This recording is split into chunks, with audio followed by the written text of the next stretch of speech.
Okay, thank you for stopping back in. And today I wanted to talk about the actual powers of Set, who is one of the most powerful deities in mythology. So let's get into it. Now, Set is not just one of the strongest of the Kemetic gods, he is the strongest. He could overpower gods in direct combat. Even Horus had to out-strategize him and use his quickness. This was not him going blow for blow. He's strong enough that he can tear apart the Apep snake. This is the giant chaos serpent, and every single night he is on Ra's solar bark and faces the snake. And he's very proud of saying, you've heard the quote, "I slay the enemies of Ra." He plays a very important role. Now, we've seen him or heard in myths, he's able to lift and break stone structures, temples, and celestial barriers. This isn't metaphor, he is a force of will and considered to be destruction incarnate.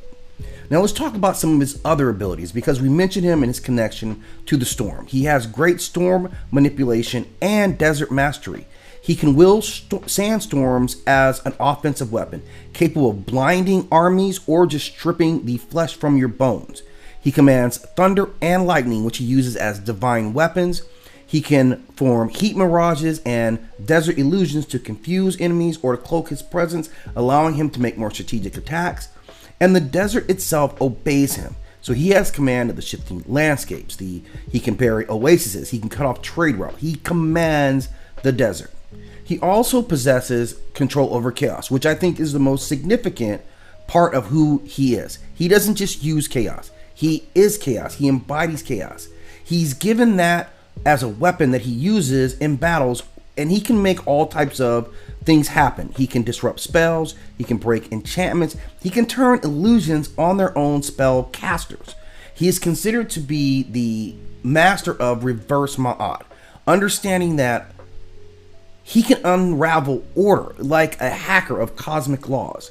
He can create instability in his enemies' minds, causing confusion. He can trigger rage and fear. And he is a god slayer being. We haven't seen too many stories of gods slaying other gods, but we do notably hear of him killing Asar. Asar is a notably powerful being linked to fertility, rebirth, and the afterlife. And in some mythologies, it is said that he is the reincarnation of Ra himself through his process. He's shown that he could separate the body and soul with precision. He was able to lay spirit traps. He had dismemberment rituals and binding of divine essence. That's how he got him trapped in that coffin. That wasn't just a regular coffin. He has knowledge of death and the spirit transition very deeply, almost to necrotic nature.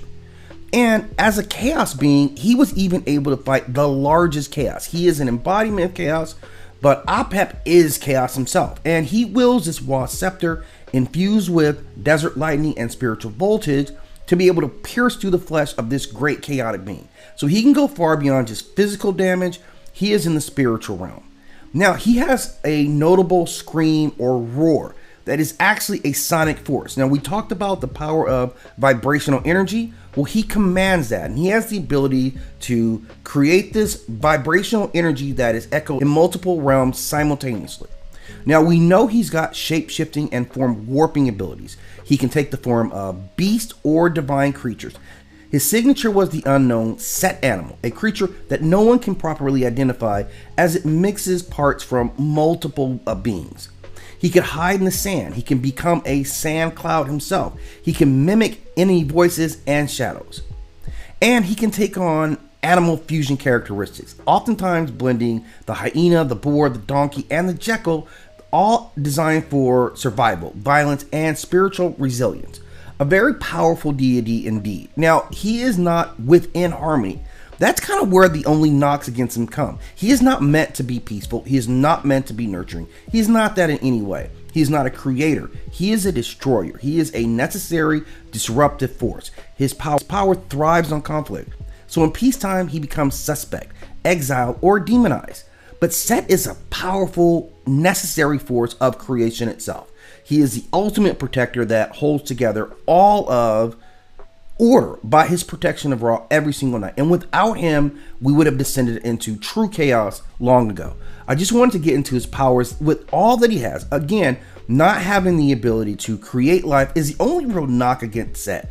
I would rank him at a high 7, possibly 8, just knowing his destructive abilities, and he's got the acumen to put it all together. Give me your thoughts on Set and his abilities, or if you have more to add to this piece, hit me up in the comment section. And as always, I ask you to hit that like and subscribe.